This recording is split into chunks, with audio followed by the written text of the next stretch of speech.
MLA हो गया, फिर राज्यसभा का मेंबर हुआ, 2 बार लोकसभा का हुआ, मिनिस्टर हुआ और अब गवर्नर हुआ।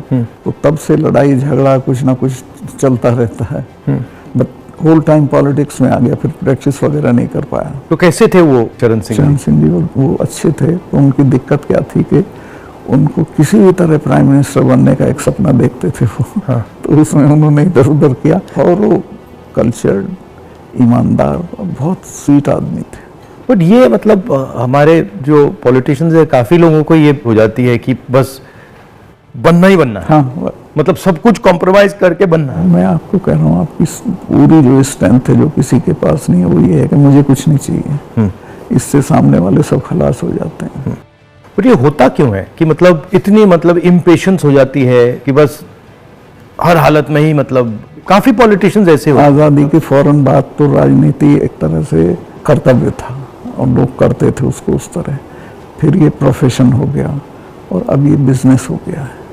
आप जम्मू कश्मीर में जब थे, मतलब बड़ा कॉम्प्लिकेटेड टाइम था, बहुत कॉम्प्लिकेटेड। उसके बारे में आपकी क्या राय है? क्या मेरी ये राय है कि जम्मू कश्मीर को आप जबरदस्ती या फौज से ठीक नहीं रख सकते हैं। वहाँ के लोगों को जीत के आप कुछ भी कर सकते हैं, और वहाँ के लोग एमिएबल हैं, ऐसा नहीं कि इम्पॉसिबल है। मैंने तो देखा, मैंने उनको अपने साथ किया। आपने अंदर से डिटेल से देखा, सोल्यूशन वहाँ किस बेसिस पे आएगा? इमीडिएटली तो उनकी स्टेटहुड वापस करना चाहिए। उनको इतना 370 नहीं चुभा जितनी स्टेटहुड लेकर यूनियन टेरिटरी बनाना चुभा। और यूनियन टेरिटरी इन्होंने किस लिए बनाया, जो मुझे लगता है, मुझे नहीं बताई वो बात, इनको ये अंदाजा था कि पुलिस रिवोल्ट कर जाएगी, जबकि ऐसा नहीं था। पुलिस इतनी फेथफुली रही भारत सरकार के साथ कि ईद का महीना था, एक एक सिपाही ने छुट्टी भी नहीं मांगी, वहीं लाइन में रहे। तो एक तो स्टेटहुड और उनका प्रॉमिस भी है अमित शाह का हाउस में, उसको इमीडिएटली वापस करना चाहिए और फिर इलेक्शन करा देने चाहिए। बट जब मैं जम्मू गया, ये जम्मू के लोगों को भी ये लगता है कि हमारा मतलब स्टेटहुड ले लिया। हाँ, उससे तो वो भी खुश नहीं है। सबसे ज्यादा कोई चीज चुभी है। तो ये मतलब कर क्यों नहीं रहे इसको? पता नहीं, मेरी बात हुई, मैंने कहा वापस कराइए, तो बोला कह दिया होगा, क्या जरूरी है वापस कराना, चल तो रहा है सब ठीक। कहाँ ठीक चला, सारी इंसर्जेंसी वापस आ गई है, टेररिस्ट एक्टिव हो गए। अब तो काफी घटनाएं हो रही हैं। तो जगह जगह हो रही हैं। राजौरी में रोज होता है, ऊपर कश्मीर वैली में रोज कुछ ना कुछ होता है। आपकी क्या राय है उसके बारे में, पुलवामा के बारे में? पुलवामा के बारे में मैं ये तो नहीं कहता इन्होंने कराया, बट पुलवामा में इन्होंने उसको इग्नोर किया और पॉलिटिकली इस्तेमाल किया अपने लिए, क्योंकि उसमें इनकी स्पीचेस हैं जिसमें कहता है कि जब वोट देने जाओ तो पुलवामा की शहादत को याद रखना। जैसे ही मैंने पुलवामा के बारे में सुना, मुझे पता लगा कि हमारे जो शहीद हैं एयरपोर्ट आ रहे हैं, तो मैं सीधा एयरपोर्ट गया। हमारी सिक्योरिटी वालों ने मुझे कहा कि नहीं नहीं नहीं आप मत जाइए, मगर मैंने कहा मैं जा रहा हूँ। तो मैं एयरपोर्ट में चला गया, और एयरपोर्ट में उस टाइम मुझे कमरे में बंद कर दिया और मुझे कहा कि देखिए आप कमरे से नहीं निकल सकते। मैंने कहा मतलब? तो उधर वो सब शहीद आए थे, वहाँ पे आर्मी के लोग थे, प्रधानमंत्री आ रहे थे, और मुझे मतलब लिटरली चाबी से बंद किया कि आप बाहर नहीं जा सकते। मैंने सिक्योरिटी वालों से बोला ये मतलब ऐसे कैसे कर सकते हैं, और फिर लड़के मैं वहाँ से निकला तो मुझे लग रहा था कि एक पूरा वहाँ पे शो सा क्रिएट हो रहा। हाँ, वो था ही। वो प्रधानमंत्री को श्रीनगर जाना चाहिए था, राजनाथ सिंह आए थे, मैं था, हम लोगों ने श्रद्धांजलि दी थी। प्रधानमंत्री को उसी दिन जाना चाहिए था। नहीं, मुझे उसमें क्या शौक लगा कि ऐसे लग रहा था कि एक कोई बड़ा इवेंट सा हो रहा है इसके लिए, और वहाँ पे प्रधानमंत्री आए हैं और ये पूरा मतलब जैसे देश को दिखा रहे हैं कि भैया देखो, काफी डिस्टेस्टफुल सा था। जिस दिन ये हुआ तो ये नेशनल कॉर्बेट पार्क में शूटिंग करा रहा था अपनी, तो ये अवेलेबल, मैंने 3-4 बार कोशिश की, मिला ही नहीं मुझको। 5 या 6 बजे इसका फोन आया, हाँ सतपाल भाई क्या हुआ? मैं कहा हमारे इतने लोग मर गए हैं और हमारी गलती से मरे हैं। तो बोला नहीं चुप रहना, अभी कुछ नहीं बोलना इस पे। फिर 1 घंटे बाद ये डोभाल जो मेरा क्लास फेलो रहा लॉ में मेरठ में, तो इसका फोन आया, सतपाल भाई आप बोल दी। मैं 2 चैनल को बोल चुका था ये बात, तो मैं कहा नहीं कुछ नहीं बोलना है इस पे। मैं कहा ठीक है, मैं समझा कुछ जांच वाँच कराएंगे, उस पर असर पड़ेगा।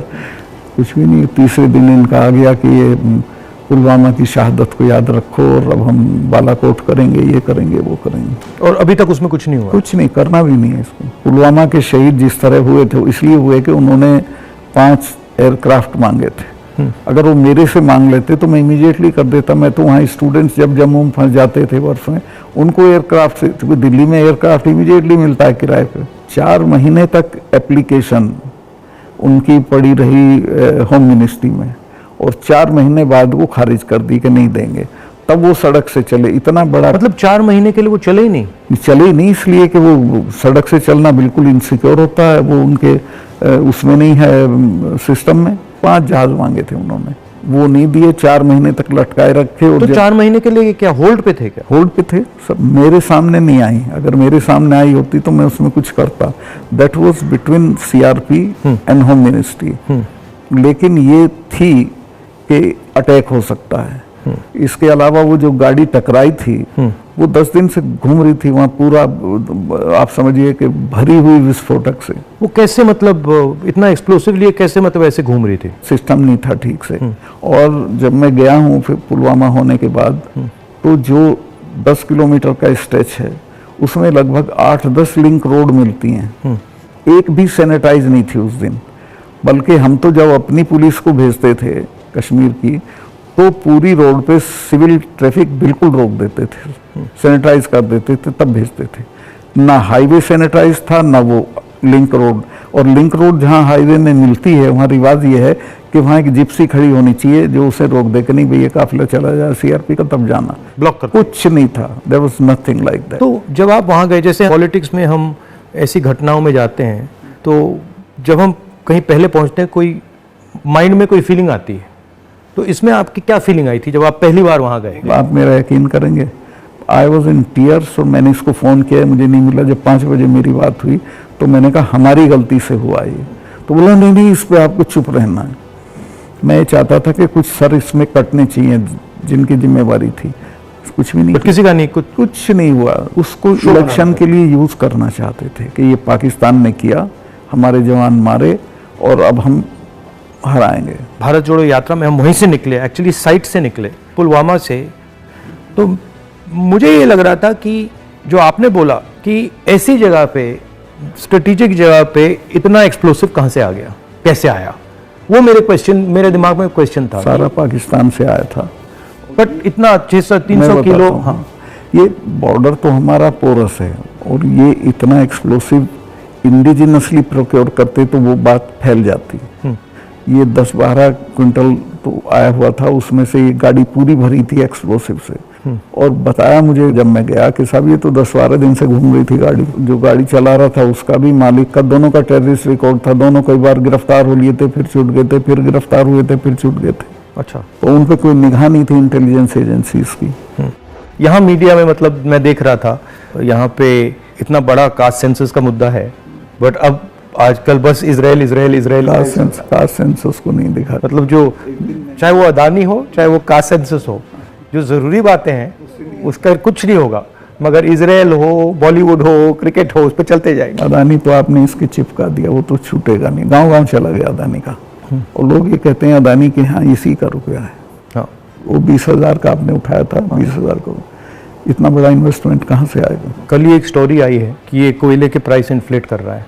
वहाँ से इंडोनेशिया से कोयला नाव में जाता है और यहाँ पहुँचते उसकी प्राइस इन्फ्लेट हो जाती है, और फिर लोगों को बिजली के लिए ज़्यादा रेट देना पड़ता है, मगर वो भी मीडिया ने कहीं नहीं उठाया। मुझे खबर ये दी गई कि जिस दिन मैं ये करण थापर का इंटरव्यू किया, इन्होंने बुला के सब चैनल्स को कहा कि खबरदार कोई रिपोर्टिंग नहीं होगी, और अतीक अहमद का केस हो गया और उसको 10 दिन तक हेडलाइन। जब मैंने वो देखा, मैंने अपनी बहन से कहा कि ये जो आपने पुलवामा की बात की है, इसके कारण ये किया गया है, टोटल डिस्ट्रैक्ट करने के लिए। मैंने नोटिस किया जब आपने पुलवामा की बात की तो ये सब डर गए थे, लेकिन अतीक अहमद ने उसको 10 दिन तक खत्म कर दिया, ओवरशैडो कर दिया। बिल्कुल। भारत जोड़ो यात्रा में मुझे एक बात समझ आई कि कितना भी मीडिया पे कंट्रोल हो, अगर आदमी डायरेक्ट जनता के पास जाता है, हाँ, तो फिर कोई नहीं, तो नहीं चलता। जनता ओनली आंसर है, जनता के पास जाना।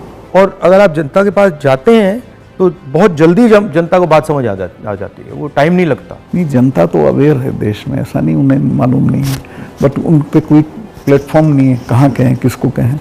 उनके रिप्रेजेंटेटिव भी ऐसे ही गए गुजरे हैं सब। पहले मैंने पार्लियामेंट में स्पीच दी कास्ट सेंसस के बारे में। जब मैं इसकी रिसर्च कर रहा था, मैंने देखा कि हमारे सब इंस्टीट्यूशंस में, चाहे वो मीडिया हो, ब्यूरोक्रेसी हो, जो ओबीसी वर्ग है, जो दलित वर्ग है, जो ट्राइबल वर्ग है, उनका कोई रिप्रेजेंटेशन नहीं है। मतलब आप बिलीव नहीं कर सकते, मीडिया में चाहे आप सबसे बड़े मीडिया हाउसेस देख लीजिए या सारे जो एंकर्स हैं, सारे रिपोर्टर्स देख लीजिए, इसमें एक ओबीसी नहीं है, एक दलित नहीं है, एक ट्राइबल नहीं है।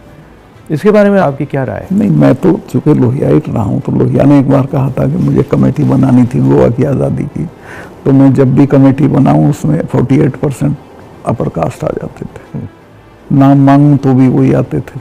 तो ये सिस्टम बन गया है यहाँ का। इसको चेंज करने का आपकी राय क्या है? एक तो इसको कंपलसरी करना पड़ेगा, भाई इतने % हो, जैसे नौकरियों में हो गया उस तरह से, और दूसरे उन वर्गों में थोड़ा चेतना बढ़ानी पड़ेगी, भाई तुम इन पेशों में आओ। बट इसमें इंटरेस्टिंग बात यह है कि जो स्थिति है एक्चुअली इंस्टीट्यूशनल स्ट्रक्चर में हिंदुस्तान में, उसके डिटेल्स ओबीसी वर्ग को भी नहीं मालूम, दलित वर्ग को भी नहीं मालूम। आपने थोड़ा, मतलब मैंने तो थोड़ा सा छुआ है, बट एक्चुअली किसी को नहीं मालूम। पता ही नहीं है, सही कह रहे हैं। क्यों? क्योंकि पूरा जो इंफॉर्मेशन का सिस्टम है उसमें कोई ओबीसी नहीं है, कोई दलित नहीं है, कोई वो ट्राइबल भी उन्हीं के हाथ में है। तो एक प्रकार से लाउड स्पीकर ऑन कर देते हैं और इतना लाउड करते हैं कि कोई कुछ बोल नहीं सकता है। जैसे आपने पुलवामा की बात की, कास्ट सेंसस की बात की, अदानी की बात की, बस loud speaker, Modi ji loud speaker on कर देते हैं और जितना चिल्लाना चाहो चिल्लाओ, कुछ नहीं होता। कुछ दिन पहले मैं दिल्ली में 3-4 घंटे बढ़इयों के साथ काम किया, तो वो मुझे बता रहे थे कि हम सोफ़ा बनाते हैं, चेयर बनाते हैं, टेबल बनाते हैं, मगर जिस शोरूम में वो बिकता है उसमें हम जा नहीं सकते। मतलब काम हमारा, मेहनत हमारी, मगर फल हमारा नहीं। और कितना गुना एनहांस करके पैसा लेते हैं उसका। इनको तो कुछ मिलता नहीं गरीबों को। ये बहुत ही एक्सप्लॉयटेटिव सिस्टम है। तो अगर आप जीएसटी देखें,